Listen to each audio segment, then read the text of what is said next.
How's it going? Snoop Reviews here. Don't need this. Uh, so we're here.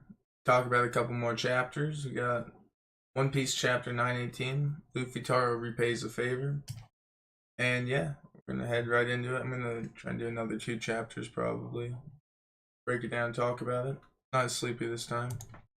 So last we left off some weeks ago, obviously. But last we left off, Luffy sent off for Red Hawks at Master Hold'em and is saving Otama right now after she'd been tortured and not in prison but like kidnapped by Hold'em and his men.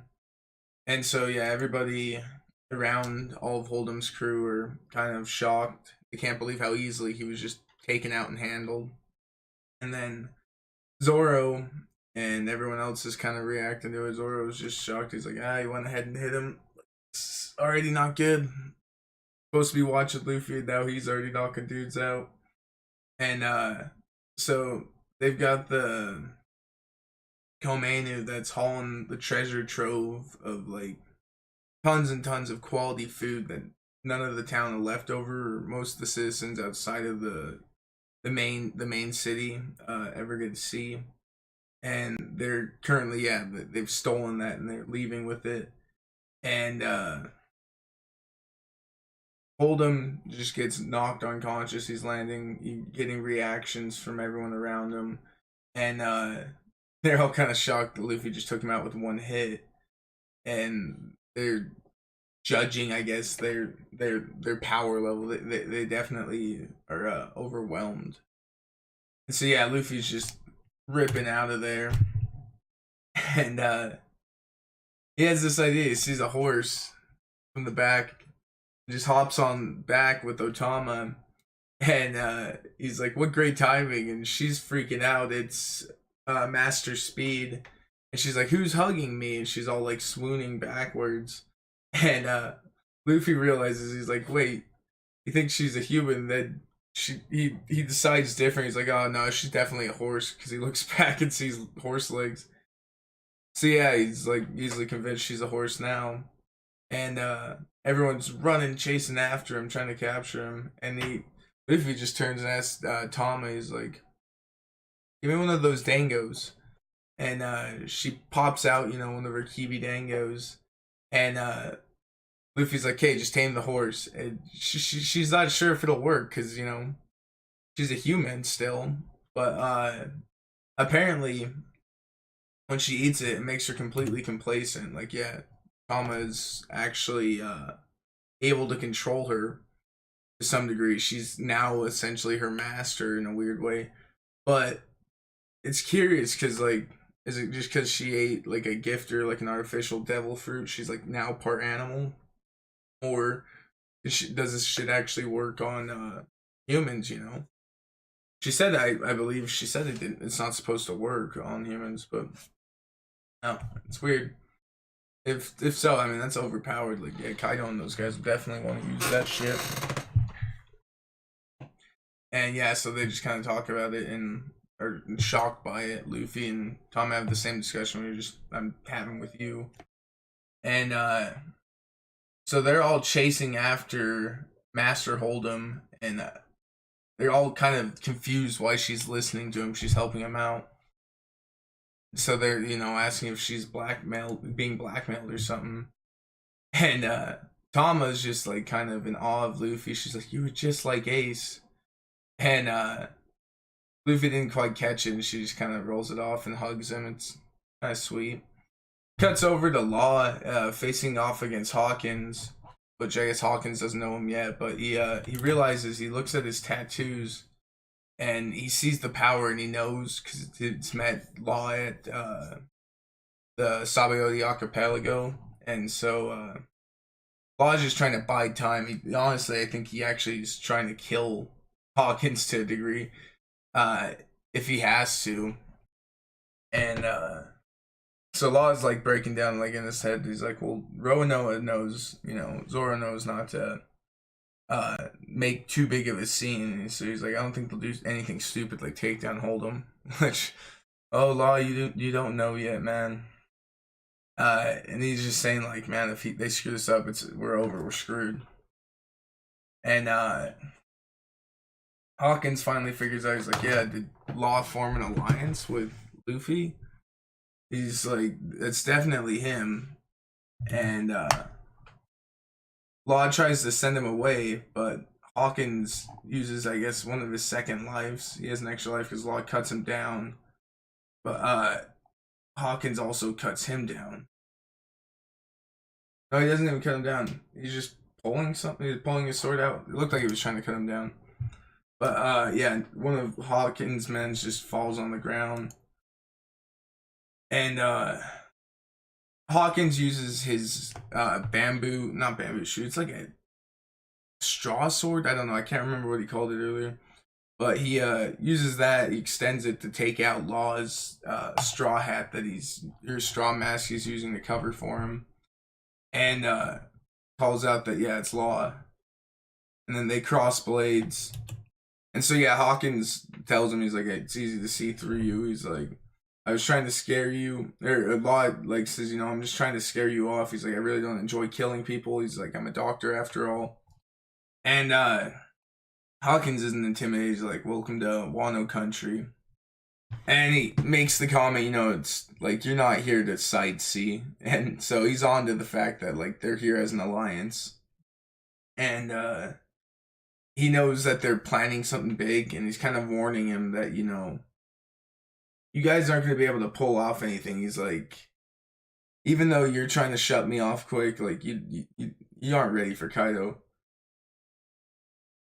But yeah, Law even's kind of like, I didn't expect anyone to find out about our plan this easy. He's like, but yeah, I mean, Hawkins goes on to say, he's like, but I bet you didn't expect us to find out this soon. He's like, we ran into Straw Hat already. We already know. And he's like, you know this, so you're here to just shut me up.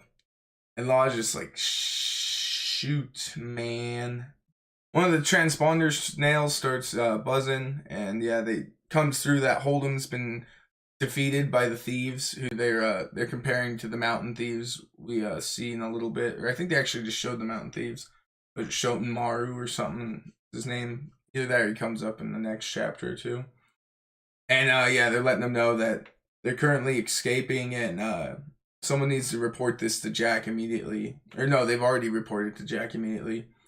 And Law's just like, goddamn, this just got as bad as it can get. He's like, this is the worst situation. And so, and then it cuts over to the chaos that's the treasure ship. You got Zoro screaming to people to get out of the way. And he's like, but we're already passing through. He's like, get out of the way. And the commander's just charging forward, and Law and Hawkins are right in the middle of this. So they dive out of the way. And then no, Law gets on top of the actual ship, and he's stuck with them now, while everyone's chasing after him. So he instantly just starts butting heads with Zoro.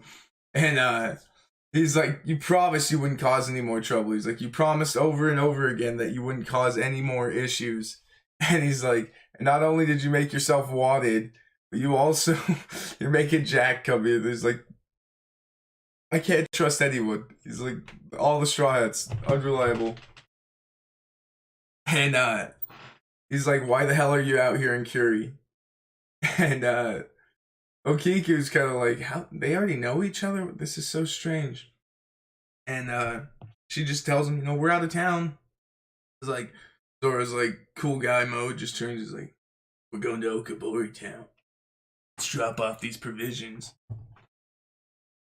So yeah, we get a big scene of like all the townspeople freaking out because the whole treasure ship's coming. They're all starving. They all at their wits' end with each other. And to save the day, Luffy and Zoro and Law and all them show up with the provisions. And everyone's just ecstatic. While the few henchmen that are hanging around are like, that's not for them. They're freaking out because they can't believe the like craziness of the situation. They feel like they're being cheated. Because, I mean, to a degree, most of these guys are used to this lifestyle too. They're like, they think they're above the common class. Yeah, Luffy just slams down a huge barrel of water. Is like, it's clean water, drink as much as you can. And then he shouts, he's like, my name's Luffytaro. If someone asks, just tell them my name. So he's like owning up to all responsibility because he doesn't want the town to be held accountable for this. And he feels he can take it on. But Kaido, bro. And so yeah, everyone's just ecstatic. They're all so thankful, and they've never seen this in their life. A lot of them haven't seen it in, more than 20 plus years. They're just unbelievably grateful. And Luffy finally notices Trafalgar's here. He's like, oh, Troll Guy, you're here. And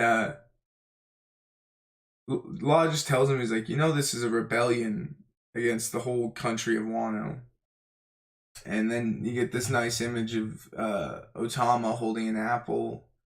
Her heart's all racing. She's never seen an apple, had an apple, and good quality apple at that. At least not in a long time. I don't know the time frames on when they've been getting food and whatnot, but it's been long. And Luffy just, he's like, this is my repayment to Tama. He's like, and this is just the start. He's already seen the hardships of this country. He wants to fix it. And then he jumps back and he's like, leave me some meat though, Luffy's always gotta get his meat, man. And then so the fires are spreading all over, and it's the other town in Korea. I can't think of it right this second. Can't think of anything.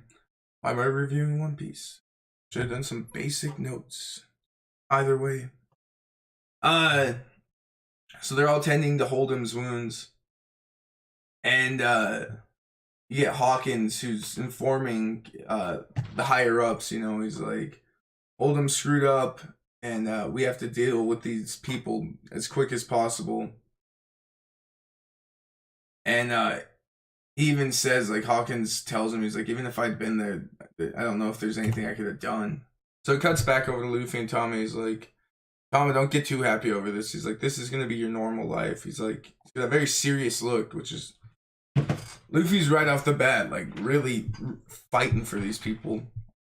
And it's like, I'll make sure that by the time I leave this country, everyone, everywhere you go, you'll be able to eat like this.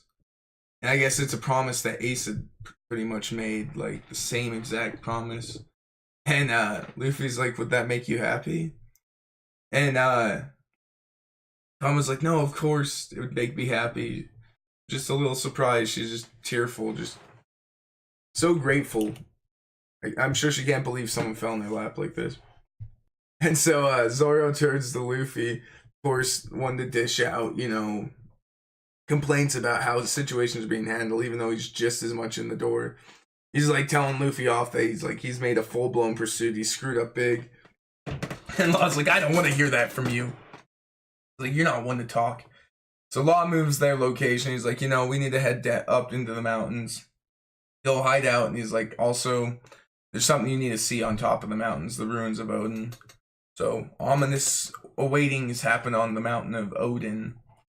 And so yeah, they head up, and I guess they're gonna meet the ghost of Wano country.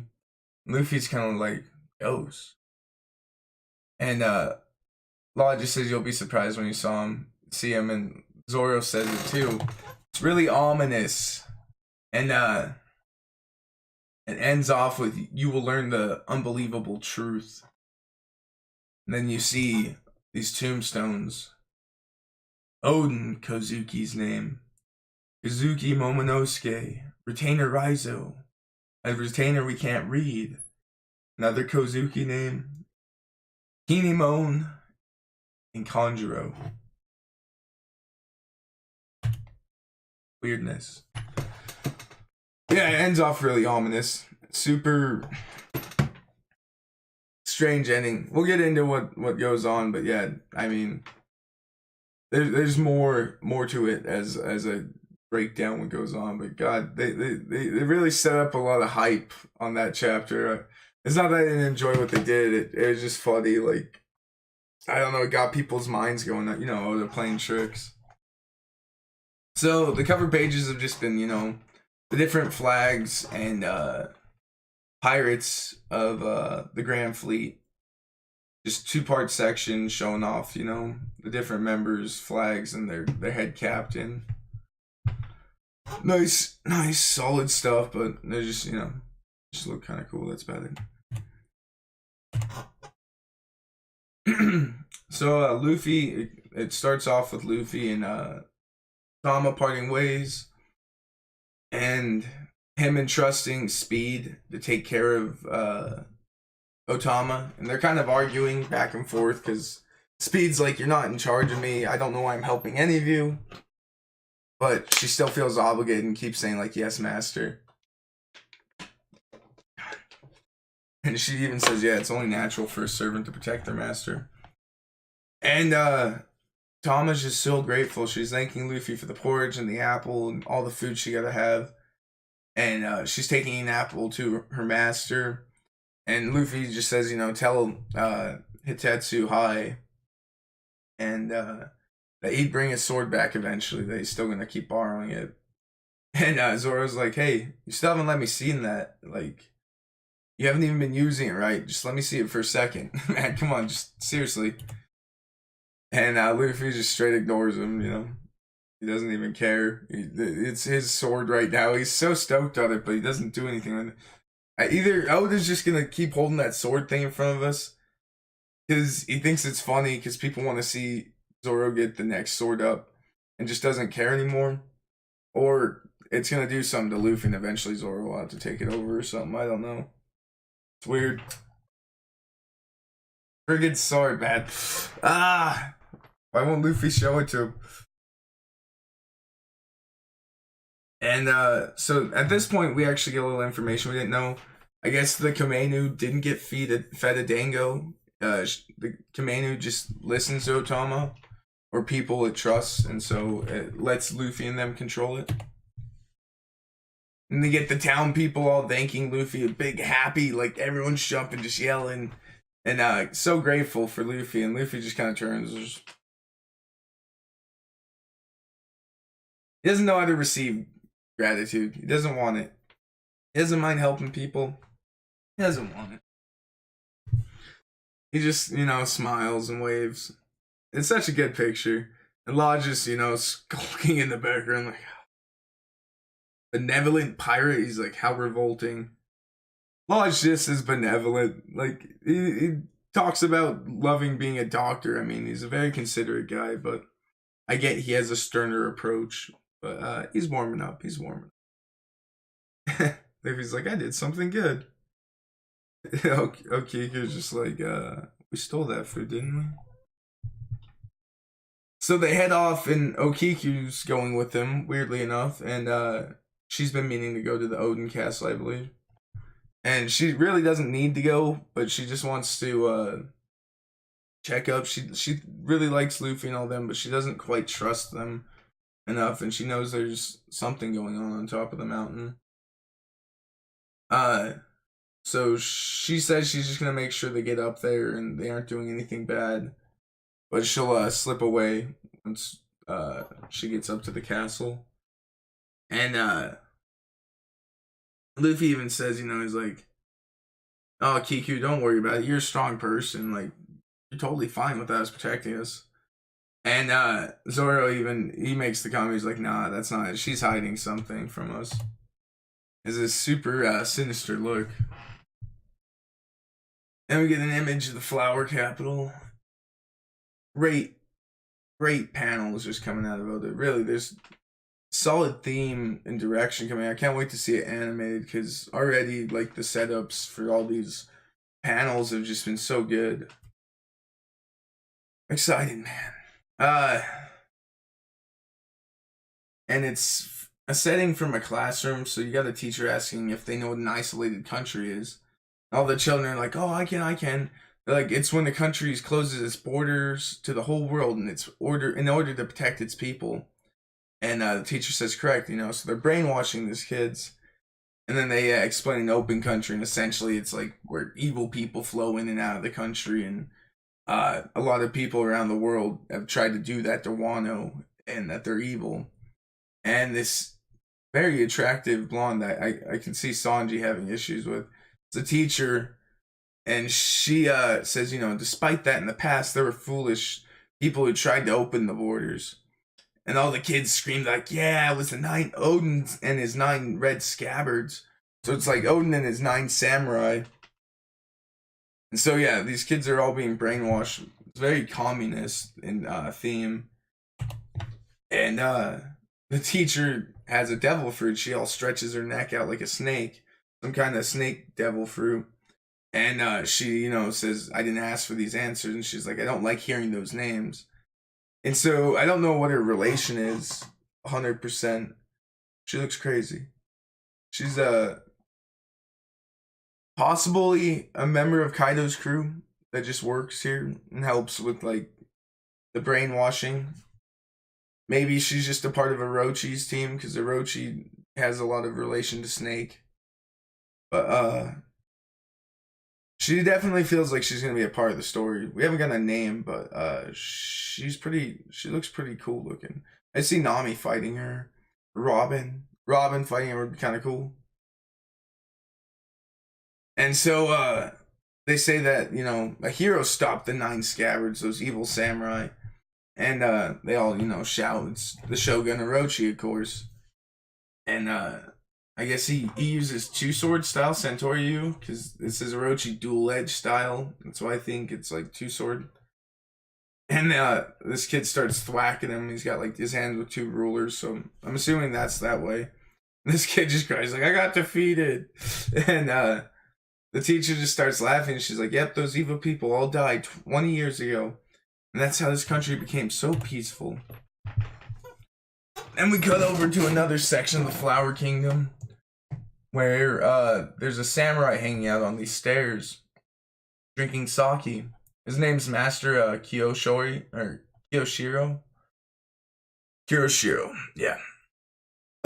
His name's Kiyoshiro, and his servant is I don't know, some kind of confidant that helps him. He's like, you're being too loud. He starts talking about how Orochi's he's too cautious of a man. And he's like, it's the truth. He's so cautious that he says, it's like 20 years ago, Odin's wife stood in front of the castle burning and said, it's not so much of a poem, but that's kind of how I relate it, but it's more of this, more whimsical wordplay. But essentially the curse breaks down to that in 20 years on a moonlit night, vengeance will come, and there'll be 9 samurais that will kill Orochi and open the borders to Wano. And they're in the prophesized 20 years. And so Orochi is super cautious about this, especially, knowing if he has the same information as Kaido that Straw Hats are coming to try and open the borders and take back Wano. To some degree. I guess they may not know to that degree that that's Luffy's intentions, but he's going there to take down Kaido. So that would probably entail the Shogun. And so I guess that's the Shogun's been very like timid and scared right now, thinking that the ghosts of Wano are gonna come back and take him. And so, Kiyoshiro is just like rolling on the ground laughing. He thinks it's hilarious. He like wants to like mess with Orochi even. And he's like, what could the dead even possibly do to him, all the Kazuki members of the family, they were all driven out into the castle and burned alive. Like they were all just killed. And we also see in the background of this whole situation, I guess it's not the stairs, but it's some chamber within Orochi's palace. Robin, the geisha, Robino, is doing a geisha dance and receiving all this information. So Luffy and them arrive at the top of Odin's mountain, or on top of the mountain where Odin's castle is, and it's actually really cool looking. It kind of reminds me of Skypiea to a degree, just the way like all the ruins and the setup of it. But obviously a bit different, a lot more of the Japanese style forestry, but still looks really cool. And Okiku's just kind of, getting brought up in emotion to all this, and runs off. And apparently Zoro went off on his own too. He's missing. And Luffy's like, how can he get lost while he's riding on a dog? And so Law's already off, and he's standing by the tombstones, and he's like, Luffy, get over here. Luffy walks over, he's like, man, this place is kind of creepy. And Law says, it's been abandoned for 20 years. And then they see all these, tombstones with Raizo, Momo, Kinemon, and Tanjiro. And he's like, why are their names all on graves? He's like, wait, now that I think about it, it's been some time since I've seen them. He's like, wait, he's like, Kinemon was supposed to wait for us here, wasn't he? He's like, where's he at? And Law's like, he isn't here, and he hasn't been here for a while. And Luffy's like, what? He's not here. And Law says, though, no, he'll probably be here tonight, just as he was the night before and every night since. And Luffy's like, why are you saying they're ghosts? He's like, why? And he's like, why are their names on the grave? And Luffy wants the full story. And Law's just kind of like, not my place to tell you. And your Kinemon in the background is like, oh no, done for. I didn't think I'd make it out of the bathroom. Oh, until late at night again. He's like, and so Luffy's like, wait, they're alive? And then you see this haggard-looking image of Kinemon, and he's like, it's calmed down. And then he sees Luffy. He's like, hey, Luffy don't know. He's like, you made him. He's like, I'm so glad you're okay. He's like, I'm sorry I couldn't meet you there. He's like, due to a certain blunder, I am currently experiencing intense diarrhea. Kinemon's been drinking the water. And Luffy thought they were dead. He thought they were done for. They'd already died. And Tra was being so vague about it. Law was just kind of, I don't know why they did it that way, but it made me laugh. Like, it was funny. They set up all this ominousness about the graveyard, but they're going to explain it, obviously. Law could have just, came out and said, like, they're not dead, you're going to meet Kinemon, but he looped it around all weird. It was awesome. And he's like, when did I say they were dead? And he didn't say that, but he was making it weird. He was misleading. Luffy definitely, I give Luffy that much. And so everyone else, or no, not everyone else. So Okiku charges up out of nowhere, and she's like, Master Kinemon, and she just like hugs him, knocks him over, and she's like, you finally returned. She's like, I've been shaking in anticipation. She stares at him with this like lovingly stare, and she's like laying on top of him, and she's like, why don't you tell me you were coming back? She's being very handsy, and leading towards that shipping I was talking about, man. She was super freaked out, and apparently she knows Momo, so she knows Kinemon and them really well. So apparently they're acquaintances. Even Luffy makes the comment, and Law says, it looks like they're more than that.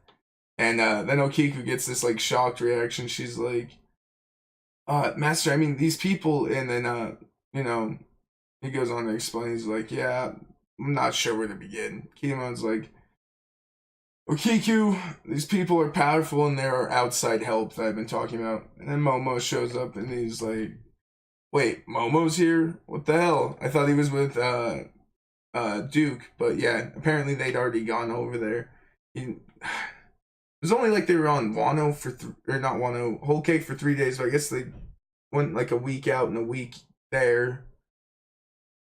And it may have been more of a straight shot for Zhao, but I thought they were going on Zhao. At least that was like our hope. But who knows? Maybe they got there, but you think it would take a lot longer for an elephant to walk there than a boat to sail there. But nonetheless, Momonosuke's on the island. And he's been practicing with the sword.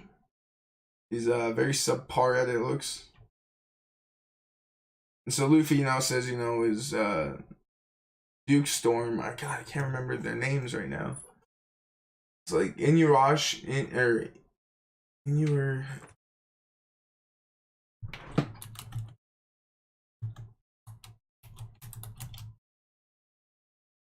Inuashi and Nekomamushi, yeah. So Inuashi, like, he's asking if he's here, or this But Okiku's just like stoked. This is her first time seeing Momo, and she's excited, saying like seeing he's okay. And he says, "Oh, it's been a while, Kiku." And Okiku notices. She's like, "Wait, you're calling him Momo?" She's like, "Luffytaro, you know, he's a lord." And even Momonosuke says, "You know, it's fine. I don't care. He's not worried about such trivial things anymore. He respects Luffy." So everyone else shows up. We got Sanji, we got, Chopper, Nami, Carrot, and Brooke. God, why am I struggling to say Brooke's name? Favorite character. Not my favorite character, but one of them. Probably top 3. And they're stoked he's okay. I don't know who it was that did retrieve Sanji, but Law makes the comment that at least they were able to retrieve Sanji and everyone else. And Luffy says, you guys are super late. And they're all like, we've been searching for you ever since. We thought you were probably at the bottom of the ocean. So apparently Sanji had to swim all the way to the bottom of the ocean and see if Luffy was down there. They found his Viva card, so they knew he was alive, but they just went and got in touch with Kinemon eventually. And Beppo and Penguin, just Penguin and Kachi? I think it's Kachi. Show up. God, I always suck at his name. Penguin's so easy. But Beppo's apparently still dealing with diarrhea. And it's Sachi. Sachi and Penguin apparently also are sick. They look super woozy walking the law. And so Law says, like, we gotta cover everything that's going on right now. Let's get inside, save food, we can talk, and we can deal with the stuff that we stole from the farms. So apparently it was Law and them. There are mountain thieves that are also doing essentially the same thing here. And they go and crash in this house, and the first thing, I don't know, I think it's probably Brooks saying it, he's like, man, this is a dirty house. And, Kinemon just says, my apologies, the house has been in ruins. He's like, but this is our base of operations. And he's like, thanks for all taking the time to, come here. He's so formal, like, obviously they're going to come here. That's why they're there. And they talk about Momonosuke and just a thing they've been holding back from everyone. And Luffy's like, you guys keep too many secrets. And he's like, come on, just spill the beans, tell us what's going on. And Kinemon apologizes. He's like, even I wasn't sure if you were going to believe me at this point. He's like, Kanjo and Raizo, who you guys are all familiar with, he's like, that makes 5 of us with Momonosuke and Okiku and Kinemon. And he's like, we've come from the past. Luffy and everyone's just kind of like, what? And he says, we came from Wano from 20 years ago by traveling forward in time. Yeah. Oda's playing with the time game. It's crazy. And Kinemon and them, that's how all of them know of Roger and young Shanks. Makes sense. Oda, you're goddamn madman. He made the joke that, even Momonosuke remembered seeing Roger, and they're like, you're like 8 years old. There's no way. Like, Luffy couldn't have even met him. God damn it, Oda. God damn it. Momonosuke met Pirate King Roger when he was like 5 years old. Oden could be alive. I've heard people make this theory well long ago just based on the chapter covers. Skipping forward, I mean, Oden could be alive. I don't think so. So they went forward in time, but stuff we learn about next chapter, man, I don't know. This is crazy. Revelations. It's only gonna get wilder from here, guys. Anyway, Snoop Reviews. We did chapter 918, Luffytaro Repays the Favor, and we did the Ruins of Odin's Castle, chapter 919. Yeah, we'll get back to it. I'll do 20 and 21. That's how we learn about shooting Maru. And then 22 and 23, and by then 24 and 26 will be, or 24 and 25 will be out. So 24 is out, but 25 will be out coming this Thursday. Thanksgiving. Yeah. Anyways, good night.